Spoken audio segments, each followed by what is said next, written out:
Folks, a very good day to each and every one of you, and welcome to our international podcast, Below the Belt. I see so many of you have already joined us from around the world. Debbie Hohen Kirk is here, and Will, Liddell, Rhonda Lane.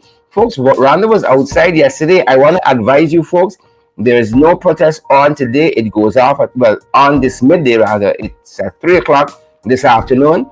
So if you're on your way there or preparing to head out, down to gcom for that protest, I'm advising you folks, it is not on. I saw beautiful Rhonda Lane out there yesterday. Rhonda was boots on the ground in a very, very personal way, and I really want to say thank you to folks like Rhonda Lane from the Namsel, who always goes out and supports these ventures. It's so heartening to see people come from so far, and some of y'all are right here on the corner, but God knows. I can stop there, folks. I can stop there. But it's good to have the rest of you. I ain't talking to the set who didn't come yesterday.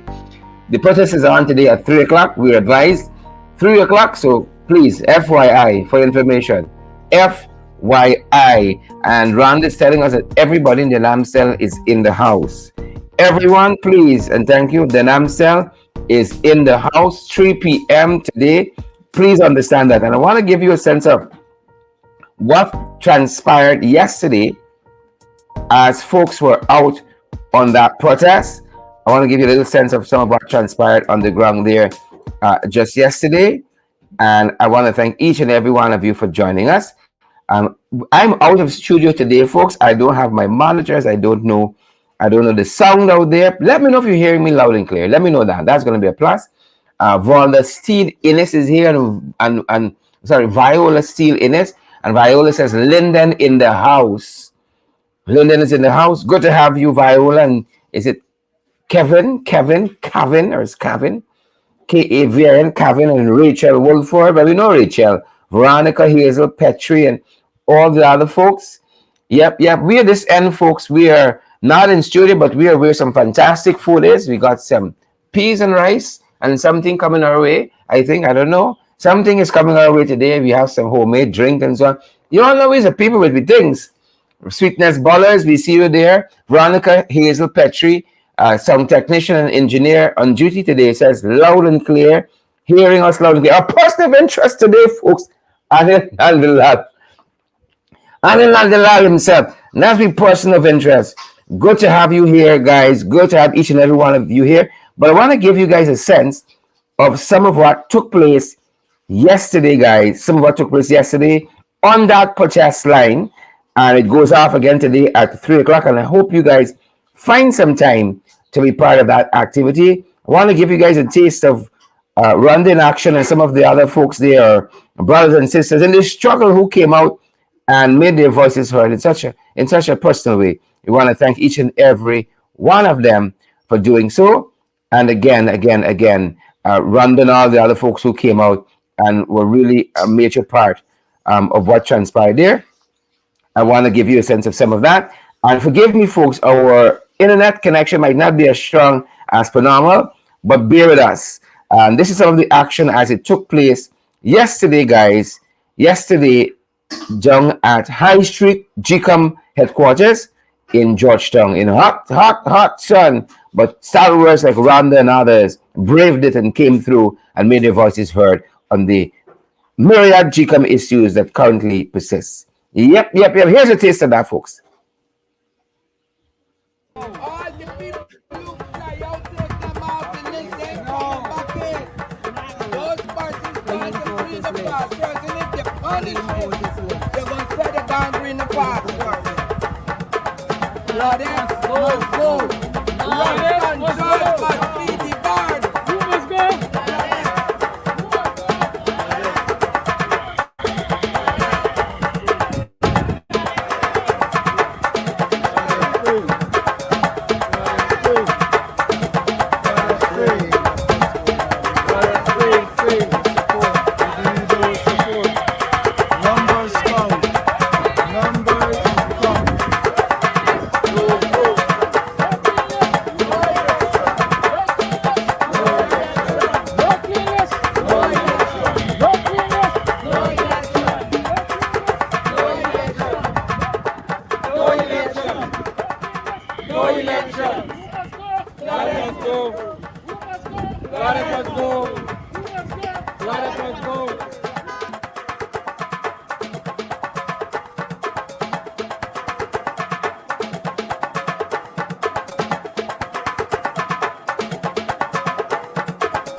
afraid of what's going on.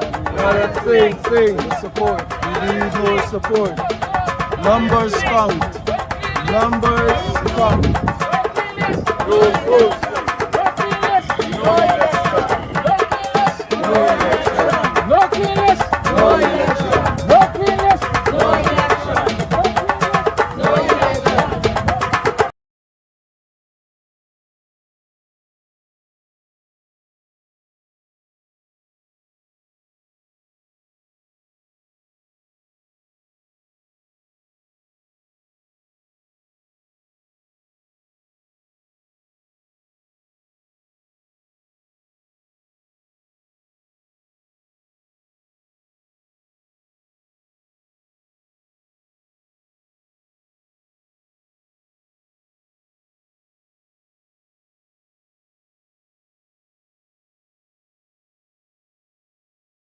Folks know anything but Nandalal, right? If you folks hear anything but Nandalal, you all know he got your own COI happening, his own commission of inquiry, folks, happening along with what's happening at GCOM. And so we're advising you guys to come out today, to go out, and make your voices heard. He got his own thing happening. Now, we got the Attorney General. Anil Nandalal is our person of interest. As you can see, folks, he's our person of interest today. I don't know too much about Mr. Nandalal. Truth be told, I don't know too much about it. He seems like a decent fella. I know he's a married guy, has a very young wife, and no doubt is a family man. You know, I don't know too much about him. Otherwise, people allege that he has a big, huge building going up somewhere in Middle Street. That's just an allegation. I don't know. I didn't never see the transport or the deal, the title deal, or what have you. So I've never propagated that, and I don't intend to. But people say, allege again, there's a huge building on Middle Street going up that belongs to Nandalal. I don't know anything about that. As I said to you, I don't know much about the fella outside of looking at him across the political aisle. You know, there are allegations as well as regards this activist who is no longer with us, unfortunately, Courtney Crummy Wing. There are lots of allegations there too. And then, the goodly Attorney General installed, albeit the good Attorney General.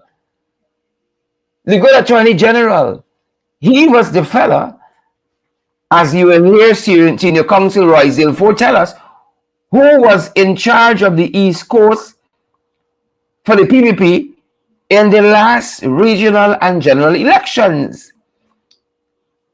I'm just pointing out things that are out there in the public domain. He was in charge, and you all know what happened on the East Coast with some of those ballot boxes. And it's startling. It is startling that you had ballot boxes in over 47 villages on the East Coast that vote predominantly PPP, that favor the PPP, that had no statutory documents in them.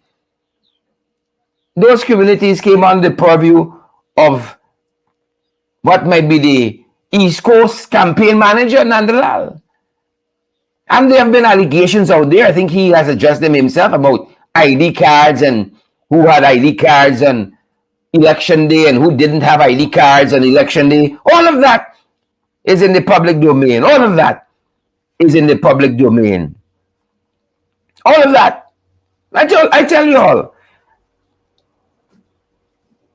as a human being, as a person, I have no malice, no ill will against Mr. Nandalal. Like every Guyanese, I would love to see Mr. Nandalal progress, proceed, and live comfortable in this country like any Guyanese, like any one of us. I would love to see that. As a matter of fact, I think Mr. Nandalal is even more qualified than a lot of the other these guys who are in the PPP in high office. It's a shame. It's a crying shame. Then you will have a man of Mr. Nandalal's ilk and thinking. You know, he's a chatri. He's a self-proclaimed chatri. You will have a chatri under somebody like Irfan. I think you will have a better PPP with Nandalal Ali. Samuel Jack out of Barbados, Sweetness Ballers. I think you'd have a better PPP with a man like Nandalal. You can't have, you know,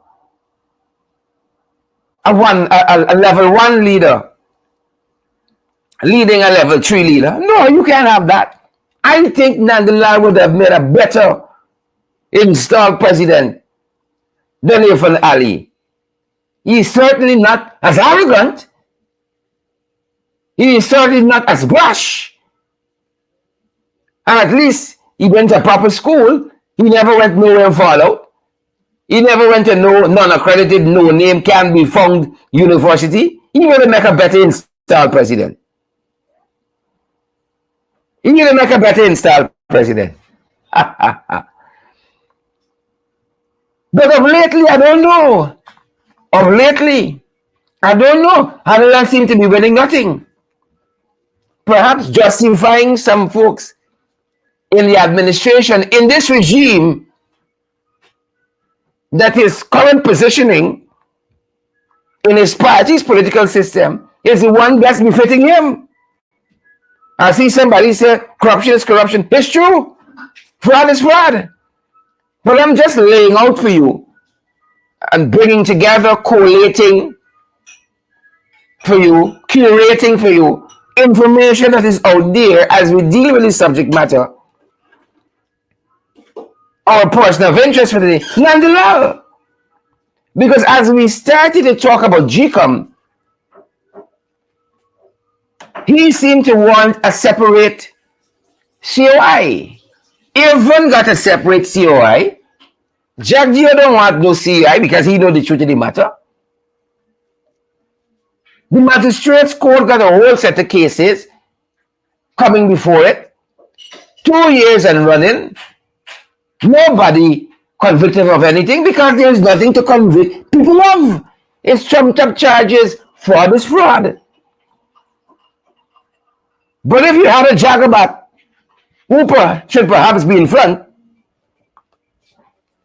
if you had a jagabat or a trench crapper, who should be perhaps leading the other jagabat and trench crapper, we can say, go to the front of the class.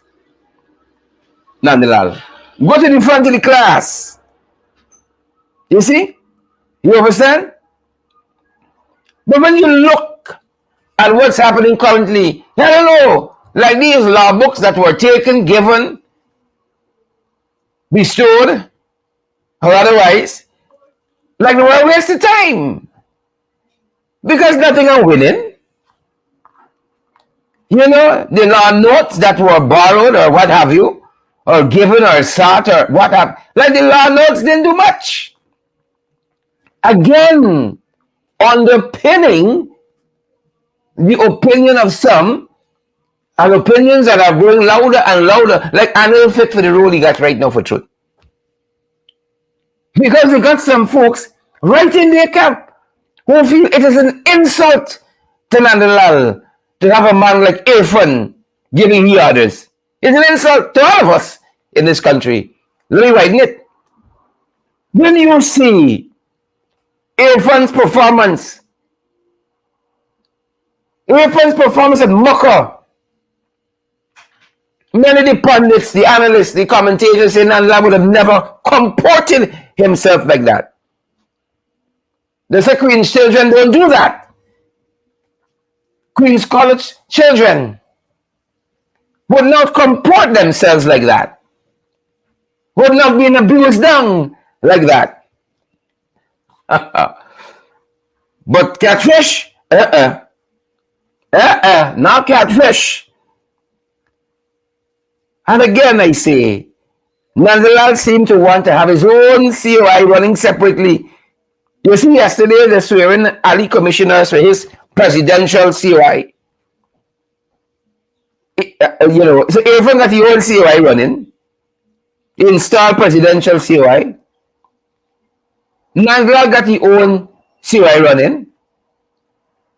The courts, the magistrates courts, They got their own thing happening into the elections, the only investigations. And then CARICOM, at the level of the Criminal Court of Justice, they got their own thing going. And as we opened with our brothers and sisters before on the apron on the periphery of GCOM there in High Street, Nandalal has his role to play in all of that. We spoke about the ID cards, the East Coast, the statutory documents that were not there. And yesterday in a press conference, a proper Attorney General and Minister of Legal Affairs, even though he's shadowing the ministry, a fellow who would make a proper AG, laid out some of the issues that are at stake, where Jacob is concerned, and why we gotta stay woke and vigilant, good people. Here is some of what Roysdale Ford, Senior Counsel, Member of Parliament and of the National Assembly, said just yesterday on some of these very GCOM issues. Charlotte Alicia, Chair Mulray, Patrick John. Here's the Senior Counsel articulating some of the very issues that are at stake here when we talk about GCOM. Well, it's the fact that we want Claudette Singh, who's swing, to go. Swing out, Claudette. We want a proper voters list, a cleansed voters list. We also want, in this day and age, biometrics to make the process more transparent, to give a greater sense of accountability, and on the whole, good governance where it concerns our electoral process. Here is the Senior Counsel laying out some of the issues that are at stake at GCOM and the next elections. GCOM has failed to act on official confirmation of evidence of massive vote impersonation at the March 2020 election. The APNU AFC notes the decision of the Guyana Elections Commission to release to the Attorney General documented evidence submitted by the APNU AFC to establish its claim of massive fraud at the 2020 general and regional elections.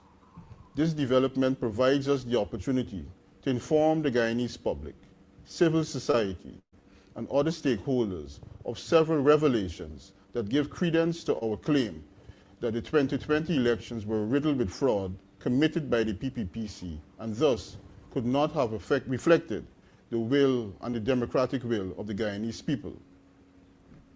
First, it will be recalled that during the national recount of the votes, the APNU AFC had objected to the names of persons who were recorded as having voted but were out of the country on election day. Subsequently, the APNU AFC submitted to the Elections Commission more than 1,000 such cases of voter impersonation. It is important to highlight here that we were unable to make such submissions in relation to the 47 ballot boxes from the East Coast because the relevant documents from those boxes went missing.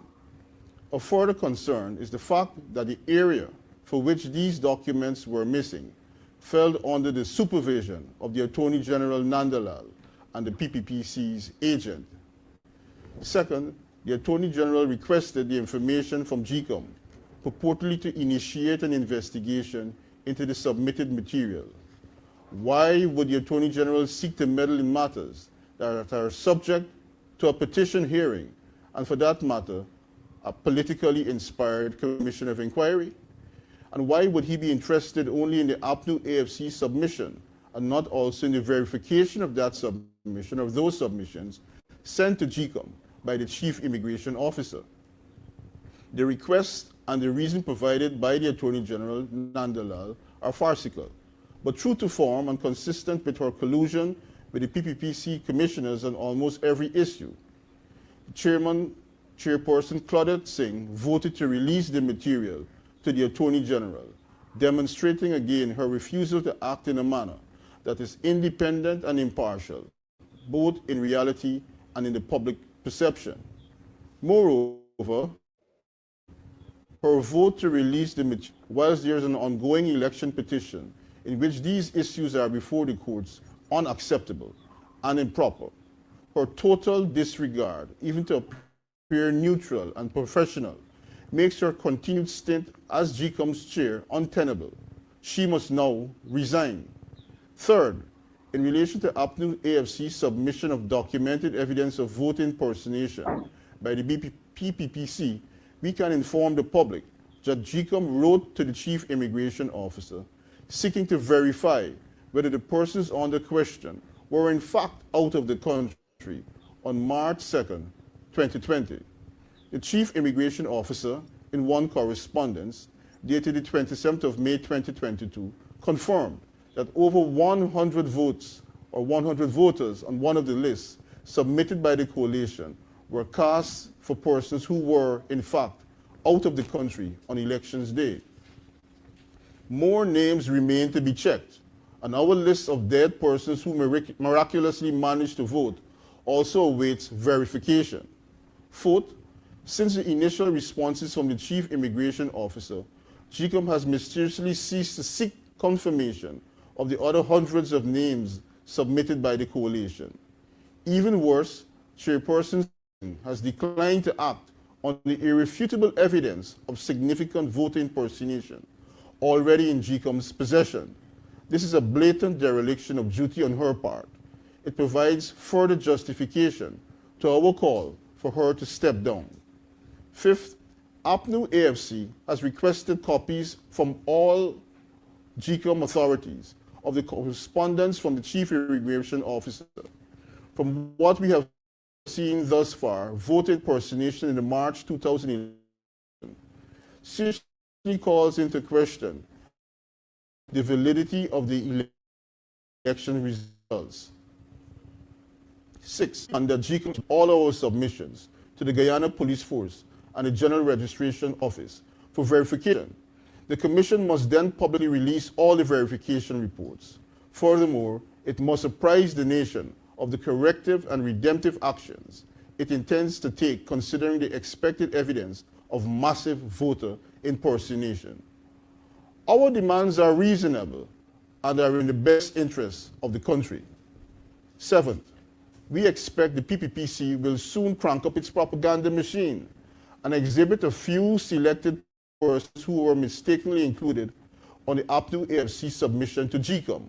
However, these mistakes will not undermine the confirmed evidence that the level of voter impersonation reached significant level as to question whether the election results reflected the true will of the Guyanese people. Guyanese must not be fooled or distracted by the PPPC's effort to cover up its fraudulent acts in the 2020 election. Finally, it is simply indefensible and reckless for GCOM and the PPPC to believe that credible and acceptable elections can be conducted using the very bloated list used in the March 2020 election. A clean voters list is a must. We know that the PPPC government has sworn in a commission of inquiry into the 2020 general and regional elections.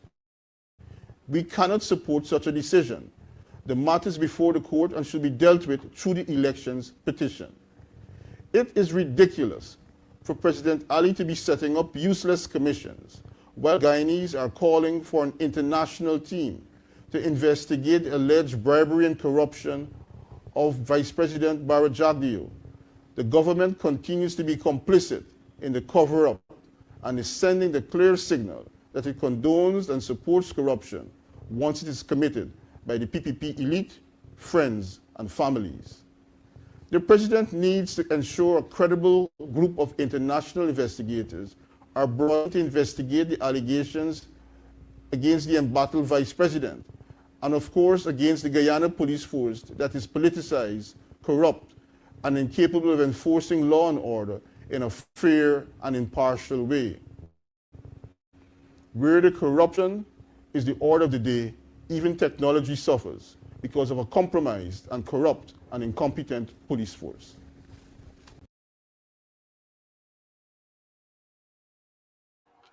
And there you have it, good folks. A man who would make a far better Attorney General than the one we currently have in that most noble office, much better Attorney General, Fraudette and Nandalal, the folks are saying they're fiddling with the process, tinkering with the process. These are serious issues. And while we are on Fraudette, I will have you to know that GCOM Commissioner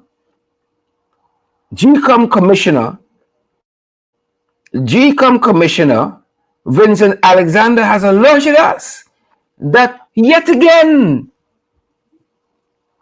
Fraudette has found herself voting with her colleagues in the PPP.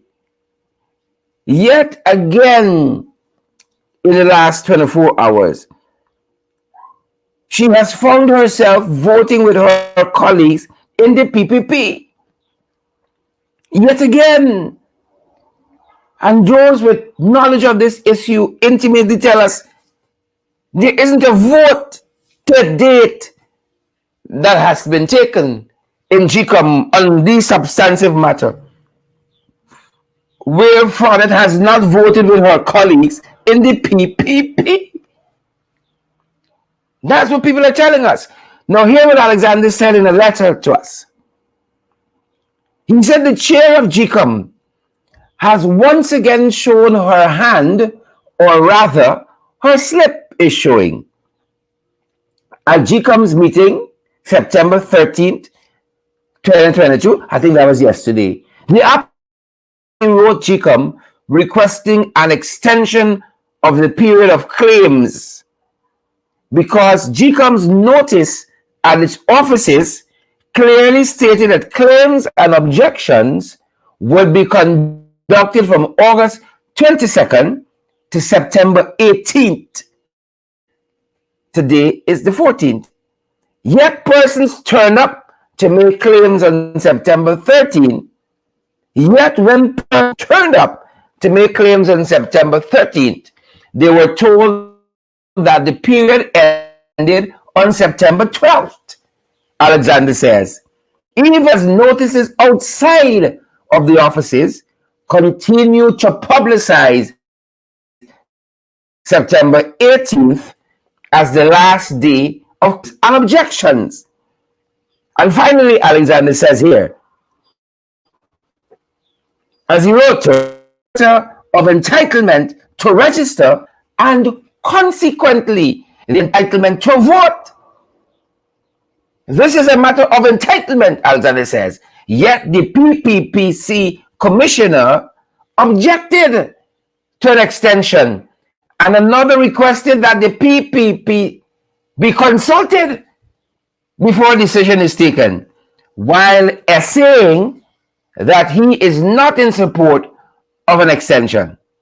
This decision, Alexander says, apart from GCOM not taking responsibility for yet another administrative bungling, has opted to have the PPP determine whether citizens can realize their rights, even in the face of years of precedent.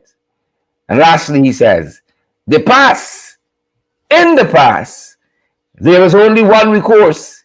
The deadline was extended, and citizens were provided with the opportunity to register and overcome GCOM's bungling. Most specifically, in this instance, the CEO is bungling. It's not GCOM alone, it's the CEO bungling the dates. Imagine, Alexander says, the judge lent her support to such an act. So if you said to yourself, today you go in and register, today you got a claim, you worked out a schedule from work or home or what have you, to say on the 15th, on the 16th, on the 17th, on the 18th, I'm going to go and do my business there. Them boys shut off the system. And that is at heart of what Alexander is contending here. Sandra Facey, Friedel Clark, Euclid Griffith, Rosanna Brenda Braffett. This is the heart, Martha Harris, Carlton Beverly, of what Alexander is contending. They're fiddling with the process. Claret and Co. Fiddling with the system. Fiddling with the system. I thought I'd give that as an aside as we on issues concerning GCOM that intersects with the demands of the installed Attorney General. And while here, folks, I want to detain you for a bit to have you know that a case that was brought against Winston Jordan by the Attorney General has failed.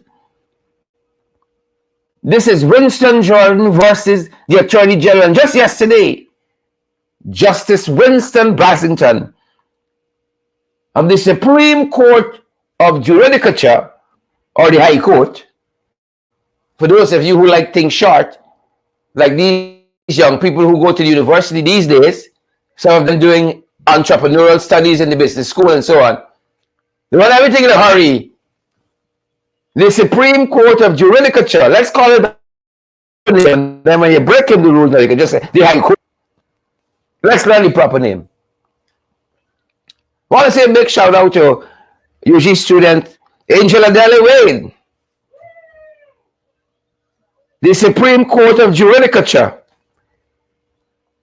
Justice Brassington Reynolds, he said, don't come wrong with funny for this kind of foolishness. That's what the fella said.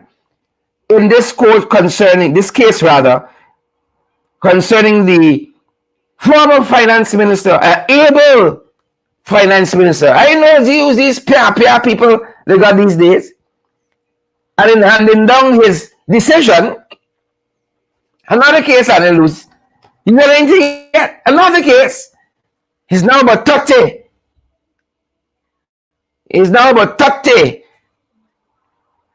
for Mr. Ford, Senior Counsel, Roysdale, to 1 or so. Or is it still 0 for Anil? 30-0. This is like the whitewash in the Barbadian political system. 30-0. And this is what Brassington said in handing down the decision, wasting people time. You go on and you arrest Jordan, handcuff them, got the man feeling unwell at his age and all that, wasting resources, foolishness. He ain't got a shred of evidence to prove of nothing. Here is what Brassington Reynolds said. Folks who are joining us from around the world, share the live, smash the emoji button, partner with us, good people. Justice Brassington Reynolds said, in his ruling, he noted that while ordinarily the AG could be instituted, the AG could have instituted a claim for malfeasance in public office, he did not in this instant matter satisfy the element of the tort. So there's a criminal wrong that could result in jail, and then there is tortuous wrongs as well, civil wrongs, which if found guilty, you pay a fine or something like that. So Reynolds said that the AG could not satisfy the elements of this tort of malfeasance in public office. You think it's just you just go and you make an allegation and somebody end up in jail? You got to satisfy, as Justice Duke Pollard would have said to us in those seminal law lectures that he gave. You know, we had folks like Justice Pollard. You don't think I just dropped from a tree? I had good lecturers like Justice Duke Pollard, former judge of the Caribbean Court of Justice. I had legal luminaries like Calvin Eversley, who was educated at Harvard and worth every cent and penny in weight in gold. I had lecturers like former Chancellor of the Judiciary, both or to Aubrey Bishop, And then the other chancellor, for those of you who sharp, I'm seeing his face, Justice Messiah. Those were people who hewn and weaned me in the law. Y'all think boys just come out here, huh? And mama guy like some of them?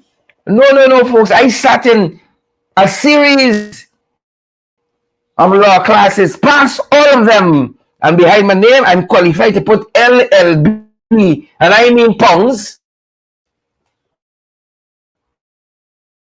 I mean Bachelor of Laws degree. That's what I bring to the table, among other things.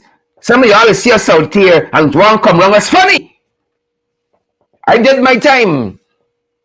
Did undergraduate studies in communication and passed and graduated. Y'all think I just land here? Yeah, pushing button and got a mic. I'm qualified to hold the mic and speak. And when I was finished studying communication at University of Ghana, I went on to do law at UG. That's my alma mater. I didn't fall out. I got my papers. I used to borrow the things. I went nowhere and fall out. You can't find the school. You can't find the university. You could go to the registry and ask them for my records, and they would give it to you. So don't come young and funny. So those are a couple of the things that Basington Ronalds, Justice Basington Ronalds, his worship, he went on to find that this of action, the cause of action relied on by the installed Attorney General, the pleadings and the affidavit in support were misconceived. I'm giving you the justice's words, misconceived. And he goes on to say, in the circumstances, after referencing a plethora of cases, the judge noted that the claim constituted an abuse of the court's process, and he resultantly struck it out. You should get from here with this madness that has no place in the court. Waste the court's time. Misconceived. Abuse of the court's process. That's yesterday, you know. And as I told you, the Honorable Roysdale Ford has won a series of cases. And they're trying to find him footing. His uppercut, his high fall, his drop kick, his clothesline. Trying to find himself. His shots below the belt, above the belt, head shots. Looks like peas. And so yet again, they won this case here before the High Court. This is Winston Jordan versus the Attorney General. Yesterday, Winston Jordan versus the Attorney General. Or rather, I think the correct name is AG versus Winston Jordan. However you want to parse it. That's the thing right there. High up and lash down, clothesline, head shots, below the belt. Well, you know, there are plenty of things below the belt, so. That being said, Roysdale Ford beat Anil in David Patterson versus the AG. I'm just pulling a couple cases out.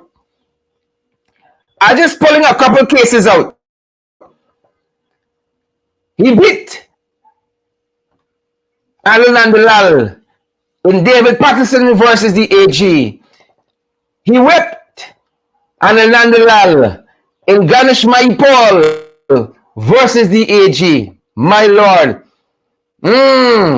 He whipped Anil Nandalal in Christopher Jones versus the AG and Onij Waldron on the Onij Waldron issue on whether she was a dual citizen and therefore not legally entitled to sit in the National Assembly. Whip them on that. Again, that's Christopher Jones versus the AG. He whipped The Attorney General again on Christopher Jones versus the AG. This case had to do with the parliamentary secretaries. My God, licks like peas. He wept. The Attorney General again. This time on the Aubrey Norton issue, we're consulting with the opposition leaders concerned. Yet again, my lord, case after case. I can go on. How much time y'all got? Joylin Cook have. How much time we got in the program for me to keep calling cases here? And so there are folks who say, based on the fact that these law books were not properly utilized, who shared the who's smashing the emoji button today? The fact that these law books were not properly utilized in the manner intended, not negating the circumstances under which the books might have gone, I want to phrase it right, under the circumstances, the ownership of the books might have an asterisk over it. Not negating those circumstances. The books were not used as intended. And so, while on paper, perhaps, and I feel even in actuality, Irfan seems not of the quality of Nandalal. That is to tell how far back Irfan there, because Nandalal is not no real quality at all under this current showing. He would be a far better choice, even though a poor candidate, a far better choice than the one that currently is installed at Shibnarine Chandrapal Drive. You see, I see me running out of program time. I could go on to call more cases here. But I want to give you something to wet your palate, to wet your beak, so that you understand where we are and what is at stake. And I see one of our avid listeners tell us, Anil must go, but we understand that. And support, same as well. The fella must go and carry Claudette. Sing who swing with him. You can carry Irfan too. We need a clean voters list, a sanitized list, biometrics. We gotta catch up with the rest of the world, folks. But some of y'all want to stay behind. We gotta catch up with the rest of the world. Claudette must go. And the correct procedure and process for the claims and objections should be adhered to. We can't tell people the 18 and you want to lock off. Lock off the system on the 12th. Don't come around with funny. I don't know you like that. You can't lock it off on the 12th. So you gotta fix this. You gotta fix it so that folks are not disenfranchised. So that folks are not disenfranchised, brothers and sisters. And I encourage each and every one of you, yet again, this afternoon, if you have the time, make the time. Go out there at 3 and in a very peaceful way, let your voices be heard. Lorna Welchman Niblet and Joylin Cook, Yolanda Thomas, Robert Narain, each and every one of you joining us. We got to go out there, guys, and we got to make the arguments. We got to make the arguments. Talk to each other. Talk to the folks in your community. Talk to the folks in your household. To go out there and make your voices heard. Stay vigilant, folks. Stay woke. Stay woke. Stay woke. And I want to conclude the way I began. by saying that I, personally, as a human being, I have nothing against Nandalal, who declared himself a chatri. A chatri. But you see this foolishness that's happening here with gcom? Huh? You see this foolishness? My oh my. You see this nonsense? You see this total confunction nonsense? You see that? We got to put a halt to it. You got to put a halt to it. So y'all could probe, you could commission whatever COI, presidential or otherwise. Right? The people who rigged the thing is them bringing the cases. The people who rigged the thing is them swearing in the COI commissioners. The people who rigged the thing is they don't want the claim and objection period to stay on the timeline that they suggested. Twice, their CEO, their chief elections officer, has brought dates and say, we're ready to have local government in December. They say, because they know things are going to only get harder.